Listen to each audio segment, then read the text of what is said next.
আমার তিনবার প্রধানমন্ত্রী আজকে এখানে দোয়া করবেন। আমাদের প্রিয় নেতা শহীদ রাষ্ট্রপতি জিয়া রহমানের জন্য দোয়া করবেন।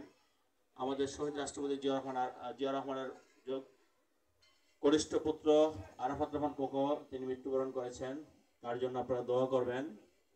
এবং বিশেষ করে আমাদের পার্টি ভারপ্রাপ্ত চেয়ারম্যান জনাব তারেক রহমানের জন্য দোয়া করবেন, যাতে তিনি অল্প সময়ের মধ্যে দেশে ফিরে এসে দেশের মানুষের চাহিদা অনুযায়ী, দেশের মানুষের আকাঙ্ক্ষা অনুযায়ী, দেশের মানুষের আকুতি অনুযায়ী তিনি মানুষের পাশে থেকে মানুষকে সেবা দিতে পারেন, সেই জন্য দোয়া করবেন। আর আমি শুধু একটি কথাই বলতে চাই যে আমাদের যে দীর্ঘদিন গত 17 বছর এই অঞ্চলের মানুষ যেভাবে আন্দোলন সংগ্রাম করেছে, অনেকে শহীদ হয়েছে, অনেকে গুম হয়েছে, অনেকে খুন হয়েছে, অনেকে মামলার শিকার হয়েছে। তো বিশেষ করে জুলাই আগস্টে যে আন্দোলন হয়েছে, সেই আন্দোলনে ব্যাপক ভূমিকা ছিল আমাদের এই ঢাকা 18 আসনের বিএনপি পরিবারের নেতৃবৃন্দর এবং অন্যান্য সাধারণ মানুষের। সেই জন্য আজকে এই পবিত্র দিনে, ঈদুল আজহার দিনে তাদের প্রতি আমি সম্মাননা জানাচ্ছি, যারা মৃত্যুবরণ করেছে, যারা আন্দোলন সংগ্রাম করে একটি ফেসিবাদের পতন ঘটিয়েছে, তাদের প্রতি আমি আন্তরিকভাবে কৃতজ্ঞতা স্বীকার করছি এবং আল্লাহ রাব্বুল আলামিনের কাছে দোয়া করব, যারা এই আন্দোলনে শহীদ হয়েছেন, আহত হয়েছেন এবং বিভিন্নভাবে কেউর হাত গিয়েছে, কেউর চোখ গিয়েছে, যারা আহত হয়েছেন তাদের সকলের জন্য আমরা দোয়া করব। আর এই বৈষম্য বিরোধী দেশে একটি সুন্দর নির্বাচন হবে, যে নির্বাচনের জন্য, যে গণতন্ত্রের জন্য দীর্ঘদিন মানুষ তাদের রাজপথে আন্দোলন সংগ্রাম করেছে এবং আত্মহতি দিয়েছে। আমরা আশা করব যে অন্তর্বর্তী সরকার আছেন, আমাদের পার্টির ভারপ্রাপ্ত চেয়ারম্যান জনাব তারেক রহমান স্পষ্ট বলেছেন যে ডিসেম্বরের মধ্যে নির্বাচন হতে হবে। তাও আমরা বিশ্বাস করি এই দেশের মানুষের আশা আকাঙ্ক্ষাকে বাস্তবায়নে রূপ দেওয়ার জন্য আমাদের পার্টির ভারপ্রাপ্ত চেয়ারম্যান জনাব তারেক রহমান সকলের পক্ষ থেকে যে ডিসেম্বরের মধ্যে নির্বাচনের কথা বলেছেন, আমরা বিশ্বাস করি বর্তমান অন্তর্বর্তীকালীন সরকার সেই দিকে যাবেন এবং সেই ব্যবস্থা করবেন। যদিও তিনি বলেছেন এপ্রিলে নির্বাচন করতে চান, কিন্তু এপ্রিলে নির্বাচন করলে আপনারা জানেন অনেক রকম সমস্যা আছে। সেই সমস্যাগুলো কি? সেগুলো হলো প্রাকৃতিক সমস্যা।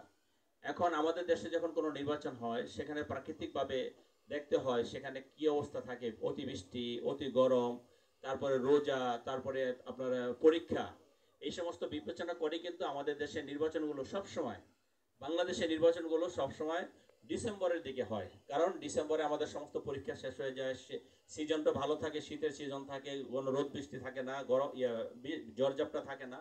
আর অন্যান্য সময় কিন্তু এই সমস্ত প্রাকৃতিক প্রতিকূলতার বিরুদ্ধে গিয়ে আমাদের কাজ করতে হয়। আর রোজা যদি আসে, রোজার সময় তো আমাদের নির্বাচনী কর্মকাণ্ড করা কোনোভাবেই সম্ভব না।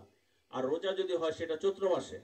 তো সেই কারণে আমরা মনে করি, এবং অন্যান্য দেশের দিকে দেখছেন যখন ইউরোপ কান্ট্রিতে কিন্তু জুন মাসের দিকে বিশেষ করে ইলেকশন হয়। কেন?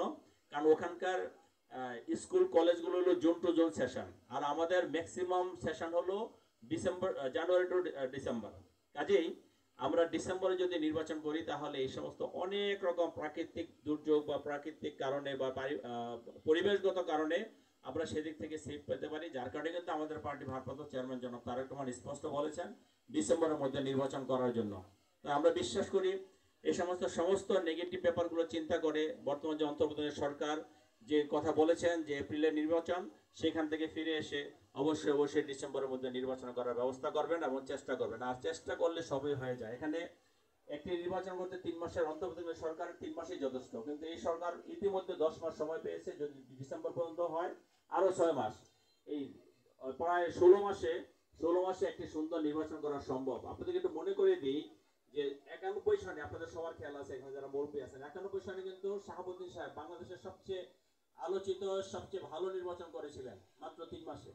আর আমরা 16 মাসে করতে পারবো না, এটা আমরা বিশ্বাস করি না। আমরা বিশ্বাস করি অল্প সময়ের মধ্যে নির্বাচন সংক্রান্ত যে সমস্ত সংস্কারগুলো আছে সেগুলো সংস্কার করে আপনারা ডিসেম্বরের মধ্যে একটি নির্বাচন ব্যবস্থা করবেন। আমি বক্তব্য দীর্ঘায়িত না করে আমি আবারও আপনাদের কাছে শহীদ রাষ্ট্রপতি জিয়া রহমান, আমাদের পার্টির ভারপ্রাপ্ত চেয়ারম্যান জনাব তারেক রহমান এবং তিনবার প্রধানমন্ত্রী আমাদের দেশটা এবং খালেদা জিয়া অসুস্থ, সকলের কাছে দোয়া চাই এবং আপনাদেরকে বলবো এখন থেকে আপনারা আমাদের যার যার এলাকায় যেভাবে কাজ করা দরকার আমরা মনে করেন জনগণকে ঐক্যবদ্ধ করার জন্য, সাধারণ মানুষকে ঐক্যবদ্ধ করার জন্য আপনারা সবাই সেভাবে কাজ করে যাবেন। এই বক্তব্য রেখে সকলকে আমি আবারও আমার ব্যক্তিগত পক্ষ থেকে ঈদের শুভেচ্ছা জানিয়ে, আমার পরিবারের পক্ষ থেকে, এবং সাগর যেটি আজকে আমাদের ও প্রতিটা ঈদে, গত ঈদেও সেই রকম করেছে, আজকেও যে একটা মিলাদের ব্যবস্থা করেছে, মিলাদের মাধ্যমে আমরা সবাই একত্রিত হয়েছি।